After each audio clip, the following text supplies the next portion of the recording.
नौजवान साथी, माताएं बहनें, आज कई घंटे की देरी से, क्योंकि मौसम का टाइम था, आपके बीच में पहुंचे। बारिश का भी मौसम हुआ, 2-3 बार बारिश भी ऐसे हुआ कि भाई पता नहीं, बारिश में लोग यूँ मानते हैं कैंसिल हो जाएगा प्रोग्राम। उसके बावजूद बारिश की ना परवाह करे बिना, और आप सब इतनी बड़ी संख्या में यहाँ पर इतनी घंटे से आपने इंतजार हमारा किया, आपने हमारा बहुत हौसला बढ़ाया। मैं आप सबका बहुत बहुत धन्यवाद करना चाहता हूँ। ये जो बीजेपी से हम लड़ाई लड़ रहे हैं, प्रदेश के भविष्य को बचाने की लड़ाई लड़ रहे हैं, बीजेपी जेजेपी से जो लड़ाई लड़ रहे हैं, आपको पता है ये बहुत शातिर और शक्तिशाली ताकतें। दिल्ली में इनकी सरकार है, चंडीगढ़ में इनकी सरकार है, इनके पास 2-2 सरकारें हैं, 2-2 पार्टियां हैं, सत्ता बल है, धन बल है, मीडिया बल भी इनके साथ है, मुख्यमंत्री हैं, उप मुख्यमंत्री हैं, बीजेपी है, जेजेपी है, साम दाम दंड भेद की राजनीति है। और इनसे लड़ाई लड़ने के लिए अगर हमारे पास कुछ है तो आपका आशीर्वाद है और आपका दिया हुआ हौसला है जिस आधार पर हमने लड़ाई लड़नी है। और उसमें आपने आज कोई कमी नहीं छोड़ी, उस बात के लिए मैं आप सबका बहुत धन्यवाद करना चाहता हूँ। और इसीलिए लड़ाई लड़ना जरूरी है, क्योंकि इस सरकार ने हरियाणा को विकास की पटरी से उतार दिया। 2014 से पहले हम याद करें, चौधरी भूपेंद्र सिंह हुड्डा जी के नेतृत्व में 10 साल कांग्रेस की सरकार रही। 2014 से पहले जो हरियाणा देश में विकास दर में नंबर 1 था, प्रति व्यक्ति आय में हम नंबर 1 थे, प्रति व्यक्ति निवेश में हम नंबर 1 थे, खिलाड़ियों के मान सम्मान में हरियाणा देश में नंबर 1 माना जाता था, कृषि उत्पादकता में और किसान के हितों के फैसले में, चाहे 1600 करोड़ के बिजली के बिलों का किसान की फैसले की बात हो, कोऑपरेटिव का 2200 करोड़ के कर्जे माफी की बात हो, कोऑपरेटिव में डिफॉल्ट पे जमीन नीलामी गिरफ्तारी के काले कानूनों को समाप्त करने की उस समय बात रही हो, धान गन्ने पॉपुलर के भाव की बात रही हो, देश में हरियाणा उस समय आगे माना जाता था। चाहे गरीब कल्याणकारी योजनाओं की बात हो, 100 गज के प्लॉट की बात के फैसले की बात हो, 100 गज के प्लॉट की बात हो, मकान की बात हो, पीने के पानी की टंकी टूटी की बात हो, 20 लाख बच्चों को वजीफा स्कूल में देने की बात हो, गरीब कल्याणकारी योजनाओं में, चाहे बुढ़ापा पेंशन की बात हो, देश में सबसे आगे हरियाणा माना जाता था। और 10 साल भाईचारे में कभी खरोच नहीं आई, ना धर्म के नाम पे, ना जाति पाति के नाम पे, ना भाईचारे में खरोच आई, ना किसी वर्ग को अपने हकों के लिए धरने में बैठना पड़ा, ना किसान को, ना व्यापारी को, ना कर्मचारी को, नौजवान को, किसी को सरकार से टकराना भी नहीं पड़ा, कहीं सरकार को भी बल का प्रयोग नहीं करना पड़ा, गोलियां चलाने की बात तो दूर की बात है, कहीं लाठीचार्ज भी 10 साल नहीं हुआ। अमन चैन भाईचारे खुशहाली से हरियाणा आगे बढ़ रहा। मगर एक नारा आया, अच्छे दिन आएंगे। बीजेपी ने नारा दिया, अच्छे दिन आएंगे, महंगाई कम कराएंगे। लोगों ने सोचा कि तजुर्बा करके देखते हैं, शायद और अच्छे दिन आएंगे। सरकार बदली, केंद्र में भी और प्रदेश में भी बहुत बड़े बहुमत से बीजेपी की सरकार बनी। आज 9.5 साल के बाद उसका नुकसान ये हुआ कि जो हरियाणा देश में विकास में नंबर 1 माना जाता था, विकास के मामले में तो नीति आयोग बताता है कि हरियाणा 17वें नंबर पे विकास की पटरी से उतर गया, लेकिन नंबर 1 अगर पहुंचा दिया इस सरकार ने, तो बेरोजगारी में देश में नंबर 1 हरियाणा को बना दिया। हर घर में एक नौजवान बेरोजगार, बेरोजगारों की फौज खड़ी हो गई, ना सरकारी नौकरी मिली, आधे सरकारी पद समाप्त कर दिए, जो बचे उनको अस्थायी कर दिया, कहीं अग्निवीर योजना ले आए, फौज की अस्थायी हो गई, कहीं हरियाणा के में कौशल निगम ले आए, हरियाणा में अस्थायी हो गए। उसके बाद भी कुछ पद बचे, उनकी भर्ती निकली तो पेपर लीक घोटालों के भेंट चढ़ गई, एचपीएससी एसएससी के घोटालों की भेंट चढ़ गई। और फिर भी ले दे के कोई लिस्ट निकली तो उसमें हरियाणा के बच्चों से ज्यादा बाहर के नौजवानों को मौका हरियाणा के लिस्ट में मिला। ना सरकारी नौकरी, ना कोई औद्योगिक क्षेत्र लगा, ना कहीं परमाणु का कारखाना, कहीं थर्मल का कारखाना, कोई औद्योगिक क्षेत्र, निवेश नहीं हुआ। जब फैक्ट्री नहीं लगेंगी, निवेश नहीं होगा, ना प्राइवेट में नौकरी, ना सरकारी में नौकरी। हरियाणा के अंदर देश में सबसे ज्यादा बेरोजगारी, कोई नौजवान आज नशे की तरफ, कोई नौजवान अपराध की तरफ, कोई बेरोजगारी में, हताशा में, कोई अपना घर बार बेच के विदेश की तरफ अपना भविष्य खोजने में मजबूर हो गया। आज हरियाणा का बहुत नुकसान इस खट्टर सरकार ने कर दिया। बेरोजगारी में नंबर 1, महंगाई में नंबर 1, देश में सबसे ज्यादा वेट लगा दिया टैक्स जो प्रदेश सरकार लगाती है। पेट्रोल, डीजल, रसोई गैस का सिलेंडर, स्कूल की फीस, बिजली के बिल आज गरीब आदमी के बस की बात नहीं रही। बेरोजगारी में, महंगाई में और भ्रष्टाचार में, केवल बेरोजगारी महंगाई नहीं, भ्रष्टाचार का भी रिकॉर्ड कायम करने वाली सरकार एक ऐसी सरकार जो बेरोजगारी और महंगाई को भूल गई और भ्रष्टाचार के समझौते से सरकार बनी। क्योंकि 2014 से 19 तक लोग इतने दुखी थे, पहले 5 साल में इतने दुखी हो गए थे इस बीजेपी की खट्टर सरकार से कि लोगों ने 75 पार के इनके नारे को अस्वीकार कर दिया और 40 पे इनकी सुई रुक गई। रुक गई कि नहीं रुक गई, मैं पूछना चाहता हूं। नारा था 75 पार, टीवी दिखा रहा था 85 पार। एक पार्टी बोलते, एक और दूसरा था वो बोलता था बीजेपी को करो जमुना पार। समझ गए कि नहीं समझ गए? जमुना पार वाला एक बोलता था 75 पार, दूसरा बोलता था जमुना पार। इलेक्शन का रिजल्ट आते ही दोनों बन के जमा पक्के यार, और चंडीगढ़ में बना दी भ्रष्ट सरकार। नहीं बननी थी ये सरकार। ना देखना पड़ता किसान आंदोलन, ना देखना पड़ता हमारी बेटियों का, खिलाड़ियों का तिरस्कार, देखना नहीं पड़ता। लोगों ने तो सरकार को 75 पार के नारे की हवा निकाल के 40 पे रोक दिया था। मगर बीजेपी के खिलाफ वोट लेकर बीजेपी को जाके दिल्ली में समर्थन दे दिया दुष्यंत चौटाला ने, और वहां जाके बोला कि हमारा समझौता हो गया, 5100 बुढ़ापा पेंशन पे समझौता हो गया। अमित शाह केंद्रीय गृह मंत्री के घर पहुंच गए। आपको याद होगा, मैं पूछना चाहता हूं, वो 5100 पेंशन आज 4.5 साल हो गए, वो 5100 पेंशन आई या नहीं आई, मैं पूछना चाहता हूं। अगर नहीं आई तो इनको अधिकार नहीं है, नैतिकता के रूप में अधिकार नहीं। अधिकार तो उसी दिन खो दिया था जब धोखा दिया, बीजेपी के खिलाफ वोट लेकर 10 सीट जाके बीजेपी को दे दी। लेकिन आज 4.5 साल के बाद भी 5100 के नजदीक भी पेंशन नहीं आई।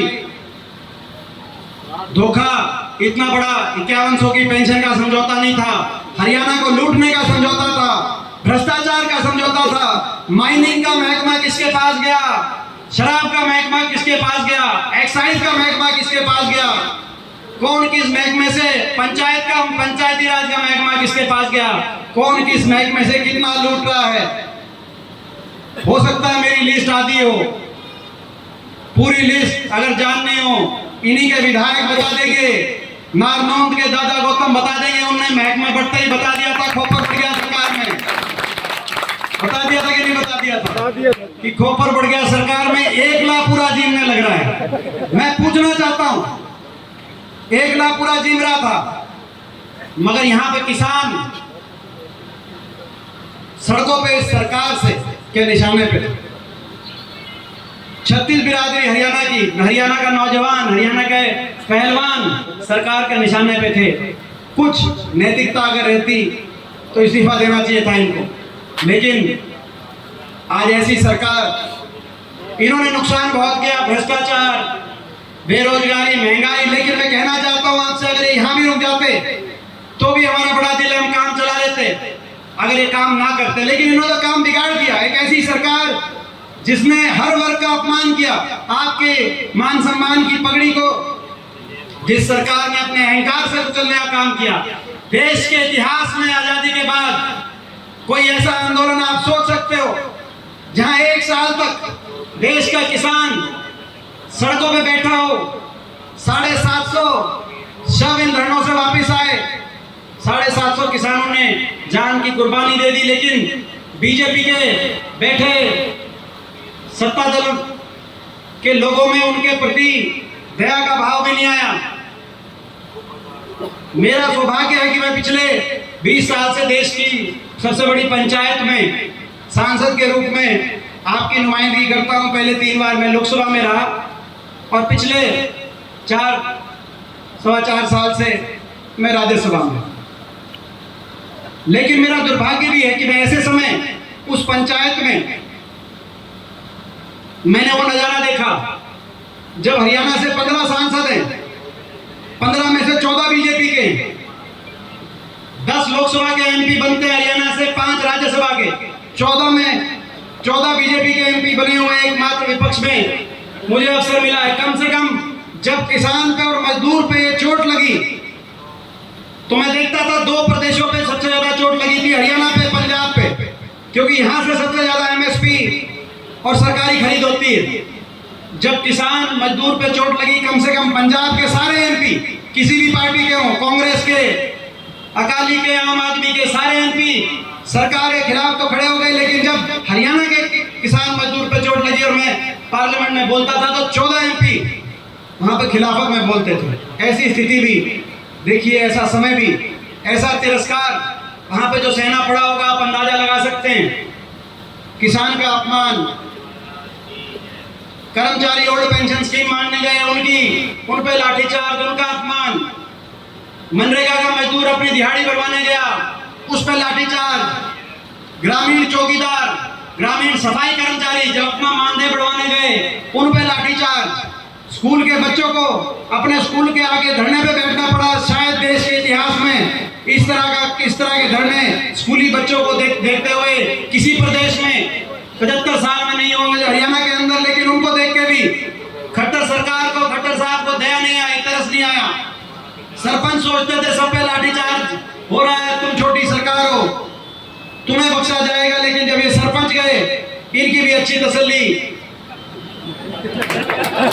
सरपंचों को भी इस सरकार ने, और हमारे खिलाड़ी, देश का गौरव, हमारी बेटियां ओलंपिक के अंदर जो मेडल लेके आए खिलाड़ी, दुनिया के किसी देश में ओलंपिक विजेता खिलाड़ियों का ऐसा तिरस्कार, हमारी बेटियों को घसीट घसीट के दिल्ली की सड़कों पे, और जब वो बेटियां अपने मेडल को हरिद्वार गई कि हम ऐसा, अगर हम अपने मान सम्मान और अपनी इज्जत की रक्षा नहीं कर सकती तो हम अपना मेडल गंगा में माने गई, तो एक बयान भी नहीं आया। प्रधानमंत्री जी से लेकर मुख्यमंत्री जी तक एक का बयान नहीं आया। जो इनके साथ फोटो खिंचवाते हैं, जब ये मेडल लेके आएंगे, अभी एशियन खेल हो रहे हैं, हमारे खिलाड़ी मेडल लेके आएंगे, लाइन लगा के लोग फोटो खिंचवाएंगे उनके साथ। लेकिन जब उनकी इज्जत पे बात आई थी, एक का ये बयान भी नहीं आया कि आप धैर्य रखिए, आपको न्याय दिलवाएंगे, ये देश सबका, आपको यहाँ न्याय मिलेगा। ऐसी सरकार जिसने हर वर्ग का अपमान किया हो, और अपमान कौन करता है? जिसमें अहंकार हो, और इनका अहंकार चढ़ गया 7वें आसमान पे। मुख्यमंत्री जी अभी 9.5 साल तक तो निकले नहीं, लेकिन अब हमारे विपक्ष आपके समक्ष और हाथ से हाथ जोड़ो प्रोग्राम को देखकर, हुड्डा साहब की बढ़ती हुई लोकप्रियता को देखकर अब उन्होंने जन संवाद शुरू कर रहे हैं। लेकिन जन संवाद कर रहे हैं कि जन अपमान कर रहे हैं। जहां जाते हैं, जिस भी प्रोग्राम में, वहां पर आपको याद होगा जब सिरसा आए तो एक हमारी विधवा लेडीज वो खड़ी हुई, हमारी वो माँ, जिन्होंने कहा कि 22 साल का मेरा बच्चा नशे से चला गया, और जो बीजेपी के संरक्षण में, सरकार के संरक्षण में नशा बेचवाने का काम करता है, उसके खिलाफ कार्रवाई करो। तो उनकी भाषा थी, इनको बाहर करो। आपने सुना होगा। एक और था, उसकी भाषा थी कि इसकी पिटाई करो। वो किसान की कोई बात कर रहा था, किसी पार्टी का कार्यकर्ता था। जहां जाते हैं अपमान करते हैं, हर वर्ग का अपमान, और अपमान वो करता है जिसको अभिमान हो जाए, जिसको घमंड हो जाए। मैं पूछना चाहता हूँ आप साहब से, इनको बहुत घमंड हो गया, इनके घमंड को धरती पे लगाओगे कि नहीं लगाओगे? मैं आपसे पूछना चाहता हूँ। ये लड़ाई है, ये लड़ाई हरियाणा के भविष्य को बचाने की है। हरियाणा को दोबारा से विकास की पटरी पे, खुशहाली, भाईचारे से छत्तीस बिरादरी का भविष्य उज्जवल हो, इस बात की लड़ाई है।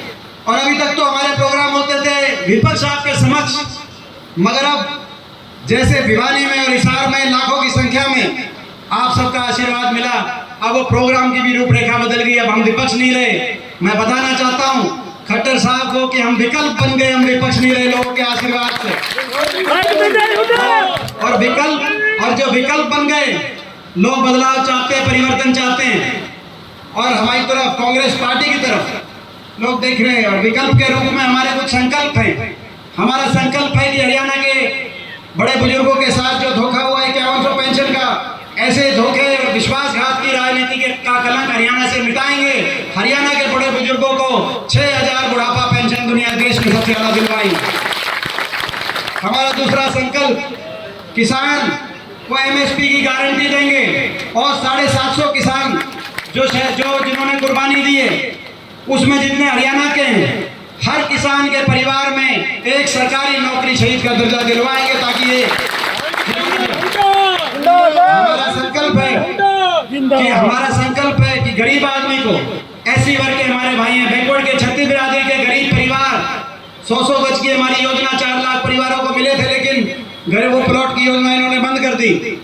हम उस योजना को दोबारा शुरू कराएंगे। हर पात्र परिवार को 100 गज का प्लॉट भी दिलवाएंगे, और 100 गज के प्लॉट पे 2 कमरे सरकारी सहायता से 2 कमरे का मकान इंदिरा आवास योजना के माध्यम से दोबारा से गरीब आदमी को। और हमारा संकल्प है, महंगाई का चक्कर तोड़ेंगे, और हमारी माताओं और बहनों को राजस्थान की कांग्रेस की सरकार के तर्ज पे 500 रुपए में सिलेंडर दिलवाएंगे। ये हमारा संकल्प, क्योंकि जब हमारी सरकार थी 400 पे था, आज 1100-1200 पहुंच गया, जैसे राजस्थान में गहलोत सरकार ने करके दिखाया।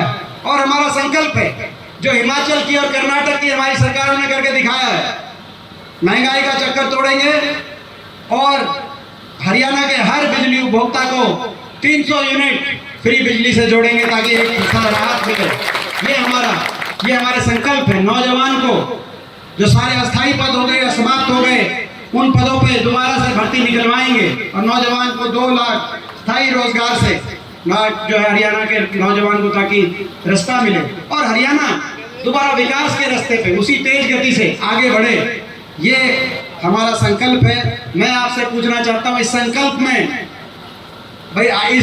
में रतिया हल्का और फतेहाबाद, इस संकल्प में पीछे तो नहीं रहेगा। मैं आपसे पूछना चाहता हूँ, सबसे आगे बढ़ो, हम तुम्हारे साथ हैं। वाइट वेंडर आगे बढ़ो, हम तुम्हारे साथ हैं। वाइट वेंडर आगे बढ़ो, हम तुम्हारे साथ हैं। 3 सीट हैं फतेहाबाद डिस्ट्रिक्ट के अंदर, 3 सीट है जो है। इन 3 सीट की जिम्मेदारी आप ले लेना, और बाकी आपकी सरकार बनाने की जिम्मेदारी हमारी है। ठीक बात है ना? हमारी जो है ना, हमारी कड़ जो तो कुछ कुश्ती करते हैं, तो भाई हमारी जो है ना, कड़ की रक्षा अपने करनी है। कड़ नहीं लगने देनी। यहाँ जहाँ छाती अड़ानी होगी, वहाँ छाती हम अड़ा देंगे आपके लिए। और इन शब्दों के साथ मैं अपनी तरफ से बहुत बहुत शुभकामनाएं देता हूँ, बधाई देता हूँ। आज एक गांव से, पूरे हलके से, जर्नैल सिंह जी के प्रयासों से, और मैं गांव भोड़िया खेड़ा को अपनी तरफ से बहुत बहुत धन्यवाद करता हूं। आज गांव में आने का अवसर मिला, और ऐसे दिन आए जैसे शीशपाल जी ने कहा कि आज बाई चांस कुदरती जो है बारिश का भी हो गया, और तो पोर्टल भी रात काट रहा और भाई ये पोर्टल का भी जो नुकसान हुआ है, किसी को भी पोर्टल से नुकसान नहीं होने देंगे, पोर्टल का अपने आप इलाज कर देंगे। तो ये भी एक बात। तो आज घोड़िया खेड़ा गांव का मैं बहुत बहुत धन्यवाद। आज इतना मान सम्मान आपने बढ़ाया है भाई। जब इलेक्शन में सरकार आपकी बनेगी, कोई नहीं रोक सकता आपका जो है, आपके आशीर्वाद से लोगों की भावना बन चुकी है। और उसके बाद दोबारा से धन्यवादी दौरा जब शुरू करेंगे रतिया हल्के का, जर्नैल सिंह जी, मेरी एक ही मांग है आपकी